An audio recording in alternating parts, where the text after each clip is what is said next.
Hello, YouTube. Alan Barr from alanandbarr.com, internal tools product manager. Today, I'm going to tell you about a book I've read recently called Leading Without Authority by Keith Ferrazzi. And the reason and the value you're going to get out of this YouTube video today is you're going to learn what it takes to take a team to the next level using the practice of co-elevation that Keith has defined via this book through lots of tactics and information that he shares via stories and other material. It's a fantastic book, and I think he really sets himself apart from others in the world because this is the next step to team performance. So let's talk a little bit about what he offers in the book. There's 8 rules that he defines. The 8th one is basically share the message with people. So if you can, please go buy the book, and then buy the book for everybody you know, and I think you'll definitely achieve that rule. The other 7 rules that he talks about, and I'll touch on some of them in my blog. I kind of combine them to make it a little bit more succinct.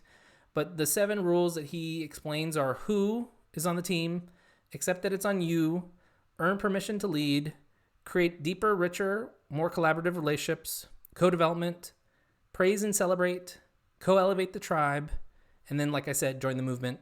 Buy the book. Come on. So let's talk about the first 2, who's on your team and accepting that it's on you. If you want to see change in your organization, it's ultimately on us to start it. Like, we have to be the one. We need to be the change we want to see before we can expect others to do something. So accept that. It's just what it is. In addition, think about who's on your team. So what he recommends is developing a relationship action plan, which is as simple as a spreadsheet with people's names on it, and a spectrum of scores of how close you are to them. So -2 being you actively resent them or they resent you, and +2 is you have a co-elevating relationship. It's very mutual, you have common ground, all those things.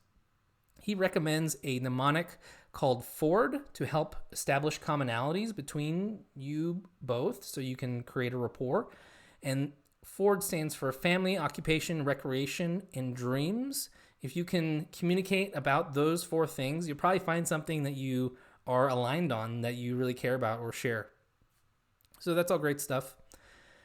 In addition, in later chapters regarding the other rules where he talks about earning permission to lead, you can't give people feedback without asking their permission. Otherwise, they're going to be a little irritated about it, or they're not prepared, or many reasons. For whatever the reason is, it's really important to seek to make sure that they're prepared for that.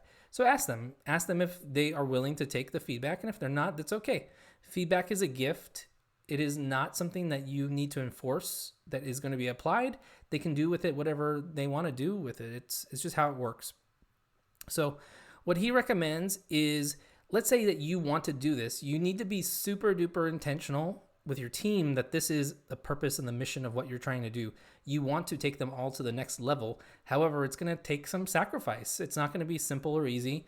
What's easy is continuing with the day-to-day, doing the old hierarchical model where the manager gives the feedback. In a lot of fields, the manager never really sees the work being done, so how are they supposed to be giving great feedback anyways?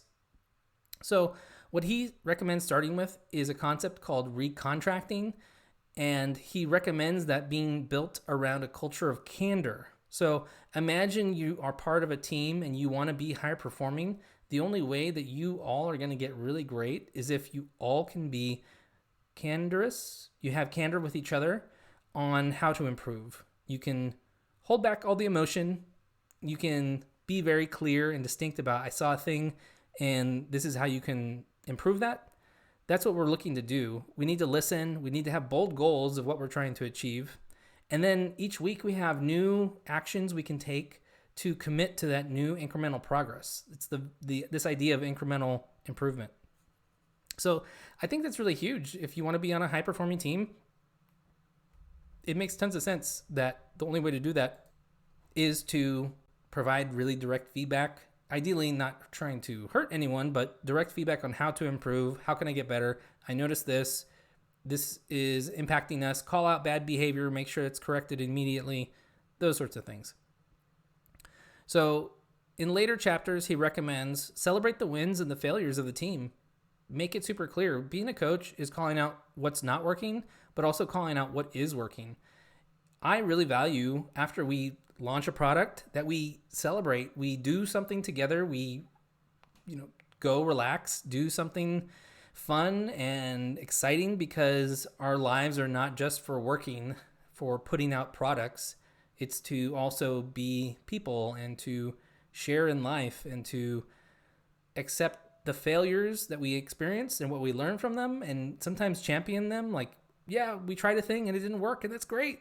That's okay. Praising people, being mindful that people like their praise in different ways. Sometimes they want it publicly, others want it privately. However, it's key to highlight the behaviors you want. If you're not doing that, how are people supposed to know? They just need to guess what your values are. Like, it's pretty tough. It's pretty tough knowing how to be successful when people aren't clear about what's working.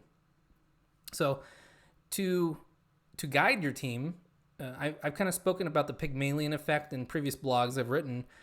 Take an unreasonable stand is the approach of Keith. He recommends being for the team, believing in them, encouraging them, setting this expectation, this high expectation of change and transformation. There is a destination. I believe in you, that you could all get there. However, put in the work, that you're in this psychologically safe environment, and that we will empower you to do great work. However, I'm holding you to your standards. I'm holding you accountable to the work that you're putting out, and that you can stand behind it. And we're going to succeed or fail as a team. I know that in the past, we might have worked with somebody that wasn't really carrying their weight for whatever reason. Maybe it was intentional. Maybe they had personal reasons going on. We need to make sure that everybody on the team is successful. And if they're not being successful, how can we help them be successful? What do we need to do for them? We need to prioritize those people as ones that we can work with, and to make sure that they're contributing effectively and understanding of their situation.